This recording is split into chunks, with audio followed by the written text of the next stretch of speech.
not who the real champs in the NFC East is. Everybody picking on the trash. Tell us how you really feel. The Redskins currently sit in second place in the division at 4-2, right behind the 5-1 Cowboys, and Dallas already has a win over the Skins in Washington. Stephen A., do you have a problem with the Redskins talking trash like this? Well, first, before I answer that question, let me look into the camera at those Redskins players out there. Bravo! Bravo! You're the champions of the NFC East.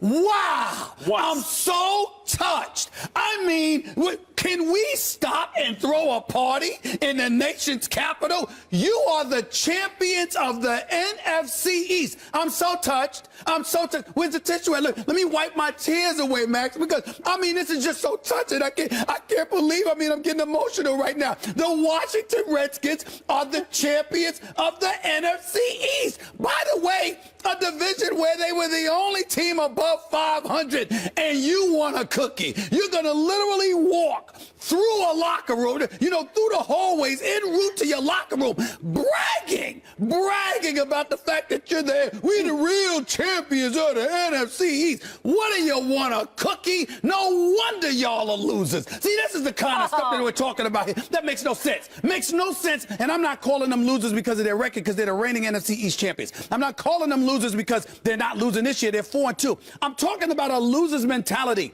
You have been inept. You have been non-existent. When's the last time you've won a Super Bowl? We talk a lot about the Dallas Cowboys. When's the last time the Redskins have been relevant in the championship equation of things? And then you walk around after beating the Philadelphia Eagles with a rookie quarterback, by the way, because no matter how well Carson Wentz has looked, he's still a rookie. But you walk around, and because you beat a rookie with Jordan Matthews, devoid of much of a running game, with Doug Peterson not using Darren Sproles as much as he should, with a defense that's just relieved that Chip Kelly isn't their coach anymore. You beat them in the nation's capital on your home turf, 27-20, and you want to celebrate like you're champions of something. This is why the Redskins are not winning, because of an attitude that's asinine like that. Could you do something, please? And oh, by the way, had the temerity, the unmitigated gall, to sit up there and bloviate about this stuff, and you ain't even in first place. You a game behind a team you've already lost to this year, which would happen to be the Dallas Cowboys, who also has a rookie running back and a rookie quarterback, and they beat you. And you gonna sit up here because you beat the Philadelphia Eagles, you running the NFC East? Shut the hell up. Just stop it. Nobody wants to hear that from the Redskins. I'm sorry. I know you just won the game. You're excited, and all of this other stuff. Nobody wants to hear it. The bottom line is you got a season to produce, and you should be competing for a championship if you were really that damn good. By the way, the Redskins ranked 28th against the run. I just thought I'd throw that out because the team that you happen to lose to happens to be a dude that's not only in line for Rookie of the Year, but is a league MVP candidate who also happens to be in your division, who already beat you. But you talking. These are the Redskins. That's their damn problem. I don't have such a big problem with guys feeling themselves on the way to the locker room after a win against a divisional rival. That's not the big deal to me. Of course, it's absurd to think that they have separated themselves somehow from the rest of the NFC East. No one has, including the Dallas Cowboys. We'll get to that in the next segment. My problem is, as a Giants fan, they're calling everyone but the Giants. People think it's the Eagles. People think it's the Cowboys. It's us. Hold on. Washington franchise has won an NFC East title as though that's a thing in recent years. 0 Super Bowls.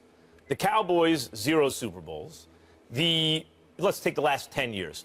The Eagles, 0 Super Bowls. But the NFC East is still repping with 2 Super Bowls because of my New York Football Giants, Stephen A. Smith.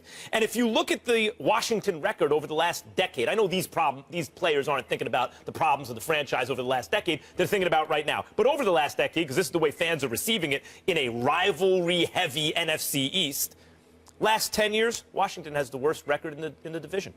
Last 5 years, Washington has the worst record in the division. Last 3 seasons until this one, Washington has the worst record in the division.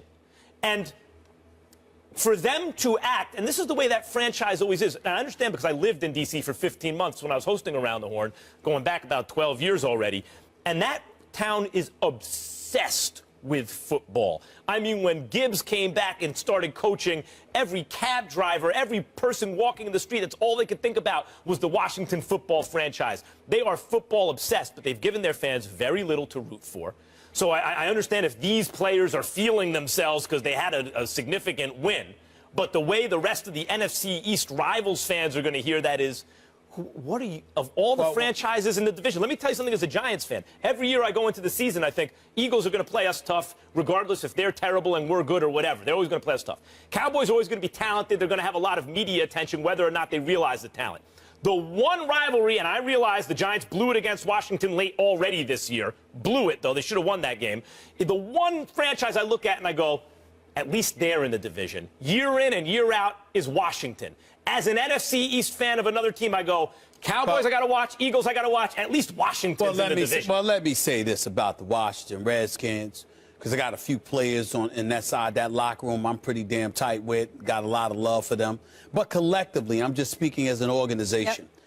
I have been on the airwaves. We all know that I despise the Dallas Cowboys, but it's not because of the team. It's because of their fan base, because I think it's the most pathetic fan base in the history of America. I think they're disgusting. I can't stand Dallas Cowboy fans everywhere. I just can't stand them. Everybody knows this about me. I hate them. I really, really do. The fan base, not the team, but I hate the team because of their fans, okay? But I've been on the Dallas Cowboys because they haven't won a Super Bowl since 1995. Washington Redskins haven't won a Super Bowl since 1991. The Washington Redskins have not won a Super Bowl in more than 25 years. The Washington Redskins have been to the playoffs 6 times in 25 years. 19 out of the last 25 years, the Washington Redskins have been home watching the postseason just like the rest of us. And I would appreciate it. This is just my own personal thing going on here. I would appreciate it deeply if the Washington Redskins would be sensitive to people like me, who are umbilical cords and extensions of their fan base, because I'm no Washington Redskins fan, but I'm no Washington Redskins hater.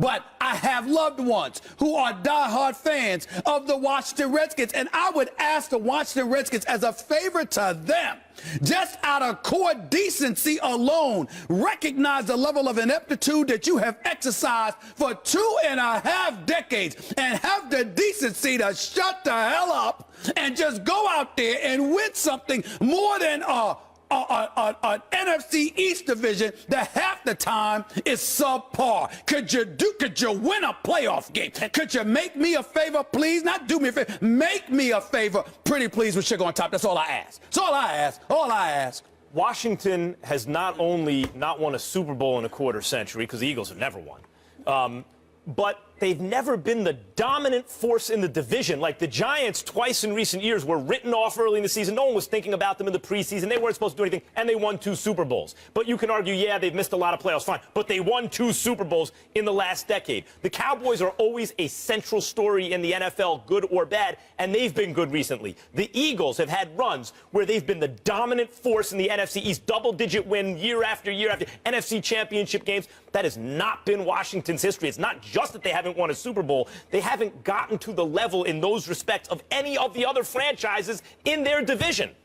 As far as Washington being the NFC East champs, there hasn't been a back-to-back champ in 11 years. Since 2000-2001, it was the Eagles. Meanwhile, Bengals linebacker Vontaze Burfict already missed the first 3 games of the season thanks to a suspension for a helmet-to-helmet hit in last year's playoffs. So his actions in Sunday's game against the Patriots shows he may not have learned too much from that time off. The NFL is reviewing 2 plays from the game. The first, a low hit on Martellus Bennett. After the game, Bennett said Burfict did apologize to him and told him it wasn't intentional. And the second play, an alleged stomp on LeGarrette Blount after a late touchdown. So a decision on potential discipline for Burfict is expected no later than Wednesday afternoon, a league source telling ESPN.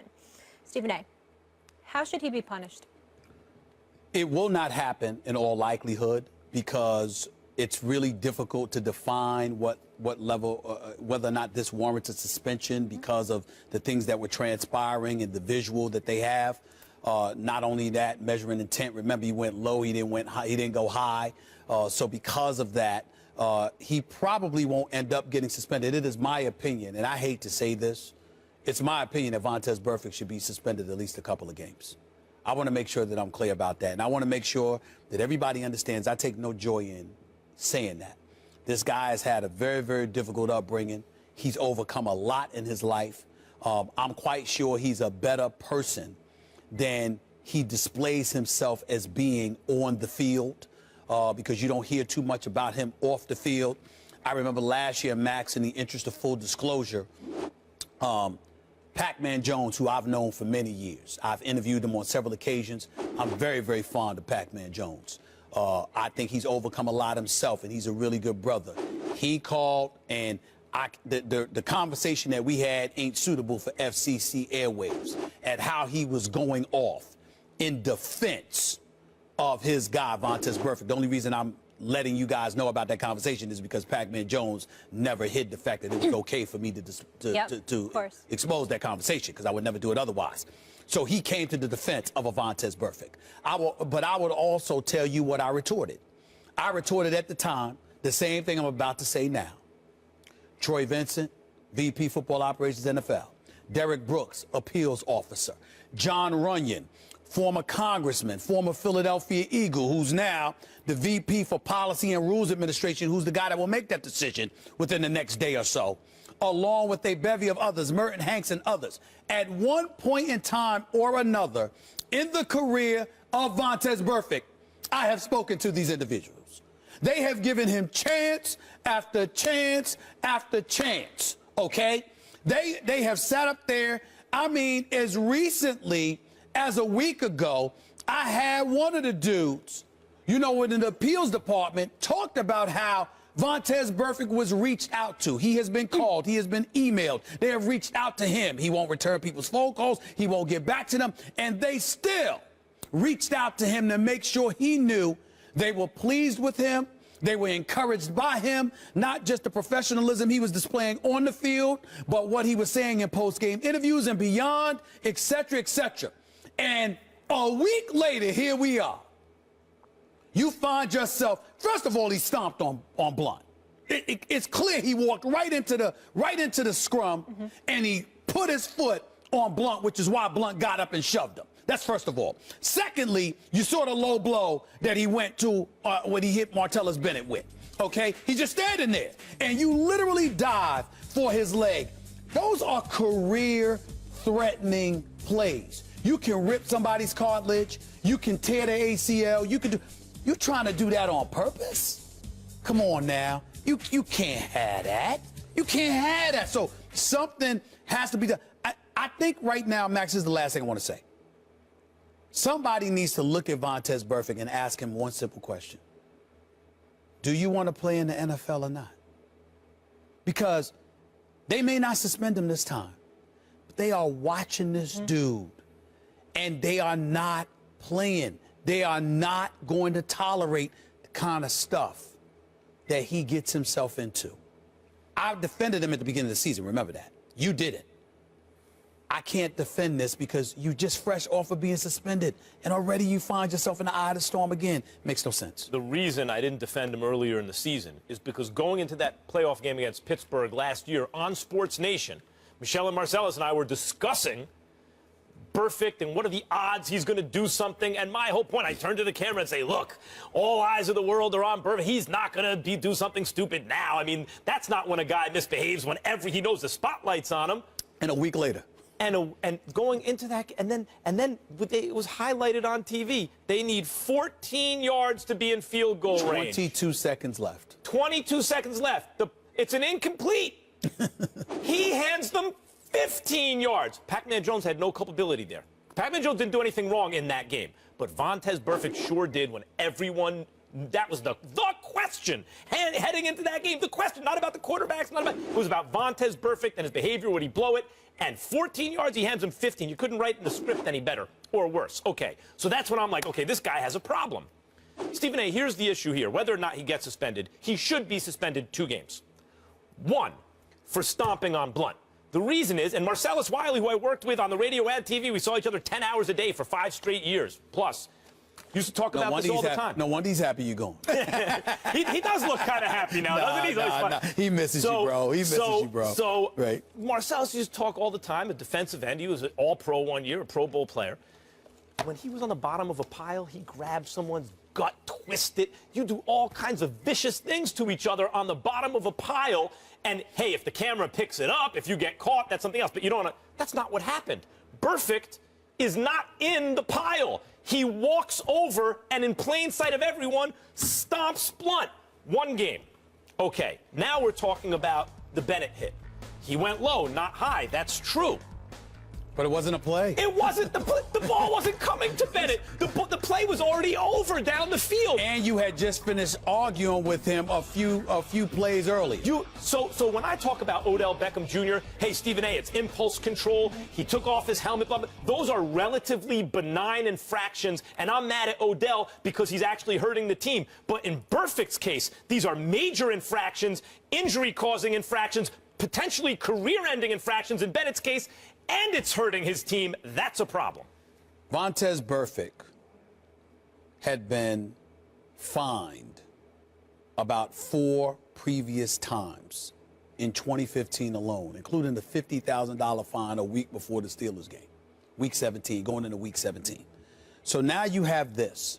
Between James Thrash, Derek Brooks, okay, Troy Vincent, Merton Hanks, Lord knows who else, they have been on the phone or in person with this man on at least 15 separate occasions.